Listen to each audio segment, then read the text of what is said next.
At the turn of the century, innovations in transportation, electricity, and medicine were rapidly transforming society. Life was becoming increasingly simple in every way except one: women's fashion. Still trapped in heavy cloth, voluminous skirts, and structured corsets, upper-class women were severely restricted. But in 1910, a small boutique opened by a fresh young designer named Coco Chanel. Over the following years, she introduced revolutionary clothing pieces that expressed the aspirations of women in the 20th century. She rejected social ideals and redefined elegance, style, and fashion. Yet Chanel's legacy goes beyond the cardigan and suit. It transcends the signature costume jewelry and little black dress. Her designs were more than just clothing. They were a symbol of the modern woman, one who was energetic, glamorous, and most of all, independent. Chanel popularized the youthful, boyish look that would come to define an entire century of clothing.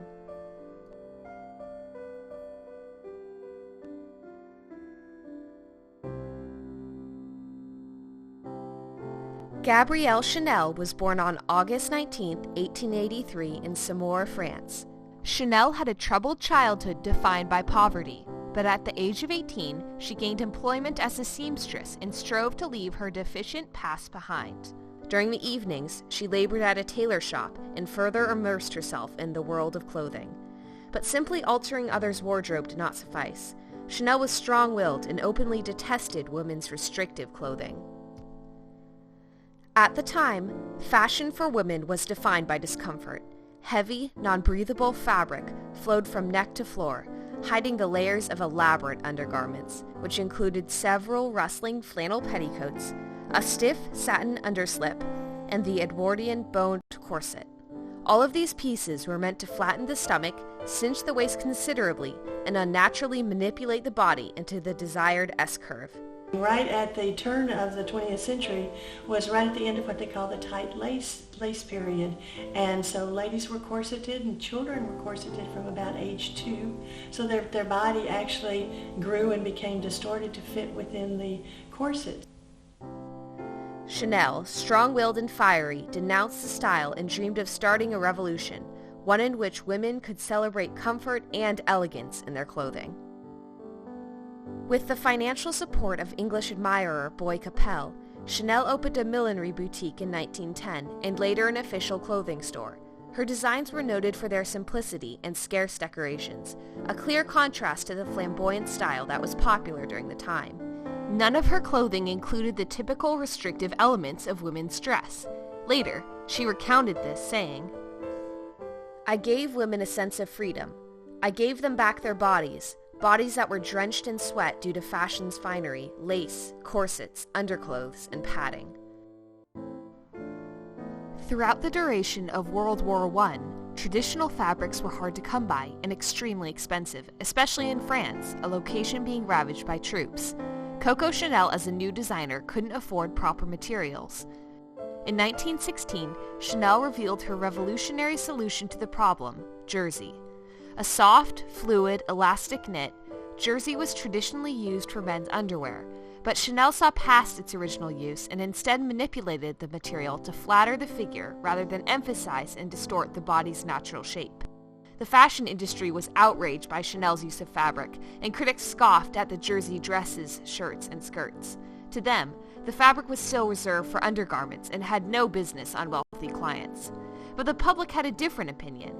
Although Chanel's clothing was only affordable to the richest elite, her designs were featured around the world in magazines and newspapers. Manufacturers took notice of Chanel's fashion trends, and her jersey styles caught on with the public.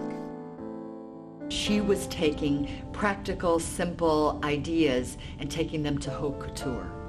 I don't think the very wealthy would have ever worn those sorts of things otherwise.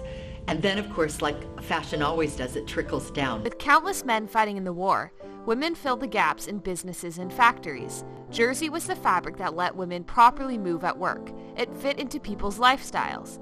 In Chanel's words, "I make fashion women can live in, breathe in, feel comfortable in. With jersey, I liberated the body and created a new female form." She replaced the manipulated S-curve silhouette with comfort of simple, lean lines. The reactions to her aesthetic were mixed in the beginning. But in the end, Chanel prevailed. Her sportswear ideals underpin all modern clothing. They continue to be reinvented in endless permutations. She certainly did give them ways to express this new freedom, and she encouraged openness in lifestyles, and her clothing reflected that. So that's one way that she, brought liberation, that you could dress to fit your lifestyle. What we wear has a lot to do with how we behave. So just the fact that the hemlines got shorter, the dresses got easier to move around in, sort of gave women this sense of freedom just in their bodies, and that of course translates into how you behave. On August 5th, 1923, Chanel gathered a small group of journalists in her salon at 31 Rue Cambon in Paris for an afternoon showing of her new line. She debuted what is now the iconic Chanel suit. The elegant outfits were composed of knee-length skirts paired with trim, boxy jackets. The reaction to her collection was surprisingly not overwhelming, and Chanel only garnered 2 small lines in the New York Times. A neat collection of tailored sports suits with fancy knitted woolen jackets. A humble start for what would become the iconic powerhouse at the House of Chanel. It was a revolutionary thought to take tailored menswear suits and translate them for women. The suit represented women as equal with men, but still able to celebrate their feminine side. Chanel created clothing that fit with the changing society. Across the Western world, women were calling for equal opportunities in work and politics. Chanel captured the essence of this in her menswear-inspired garments. Really, the concepts that she brought with her ideas about androgynous style, using menswear fabrics, using menswear details, and even trousers for women were just so totally new that they sparked the imagination of that restless late Victorian crowd that really was looking for the next new thing, and she brought it to them. Chanel's success continued to grow, but it wasn't until she introduced the little black dress in 1926 that she became a household name. Simplicity at its finest, the very first little black dress was calf-length, straight, and decorated only by a few diagonal lines. Black was seen as solely mourning attire and indecent for any other occasion. However, Chanel saw black with a different potential. In her own words, "I am posed black. It is still going strong today. Black wipes out everything around it." The little black dress was instantly hailed as Chanel's Ford, a uniform for women of all tastes, Vogue raved. The little black dress is a hallmark in fashion and celebrated as a definitive turning point. Oh, the little black dress is so important because it's so easy. You pull it on, the little black dress is the dress that fits you always. You can't go wrong with black because it's classic, it's seasonless. It's kind of like the perfect pair of jeans. That's why it's always forever good, always should be in everyone's closet.